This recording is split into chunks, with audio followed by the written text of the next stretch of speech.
Heureuse de vous retrouver chez téléspectateurs et internautes pour 5 minutes consacrées à la revue des sujets d'ordre économique tels que traités par la presse en ligne.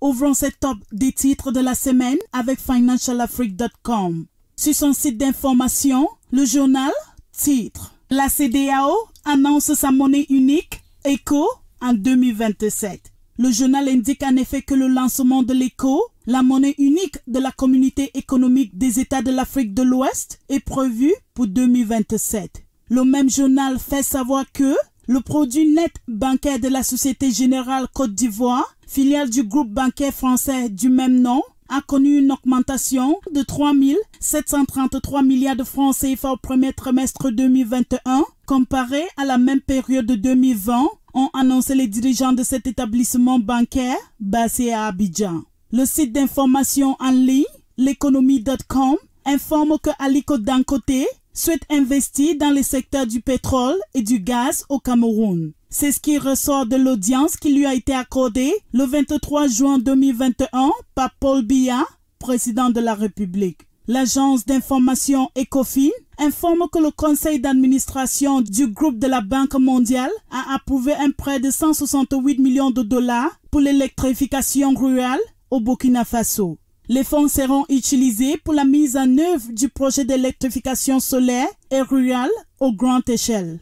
Ecomatin.com titre « Exploitation pétrolière ». Victoria Oil lève 4,1 milliards de francs CFA pour développer ses activités sur le bloc Matanda. La maison mère du gaz du Cameroun, SA, Victoria Oil and Gas PLC, a annoncé le 18 juin dernier qu'elle venait de conclure un accord définitif de financement avec Meridian Capital Limited d'un montant de 7,5 millions de dollars. La toute première session ordinaire du conseil d'administration de la Société nationale des mines, tenue le 22 juin 2021, a adopté un budget de 3,7 milliards de francs CFA pour démarrer ses activités. Njik investiraucameroun.com.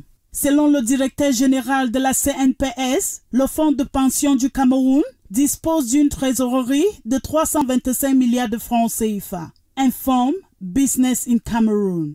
CameroonTribune.com titre « Marché du riz. Incompréhension autour des prix du riz ». Le groupement des importateurs du Cameroun a évoqué un risque d'augmentation à la grande surprise du ministre du Commerce qui rassure que les choses ne changeront pas. Au regard de l'intérêt que les différents journaux accordent à cette actualité, l'on peut sans risque de se tromper, dit que ce feuilleton est loin d'être terminé. GabonReview.com informe que 771,4 milliards de francs CFA ont été générés par la filiale bois cette année contre 165,3 milliards de francs CFA il y a 10 ans.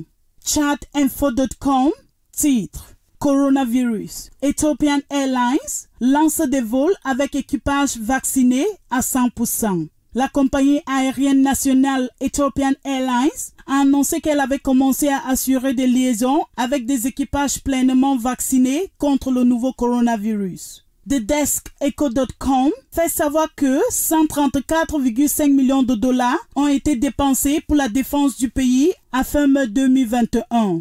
Un dépassement budgétaire de 12,6% selon les états de suivi budgétaire de la direction des politiques et programmation budgétaire. Concluons cette revue de presse économique africaine avec SikaFinance.com. Le journal titre « Empreinte obligataire ». Le Burkina Faso lève 150 milliards de francs CFA en une demi-journée. C'est un record qui dit long sur le bouillonnement qui a cours sur le marché financier de la zone UEMOA, a indiqué le journal. Merci de nous avoir suivis et à très bientôt pour un nouveau numéro. Ne manquez pas de vous abonner à nos différentes plateformes digitales pour avoir le pouls de l'actualité économique sur le continent.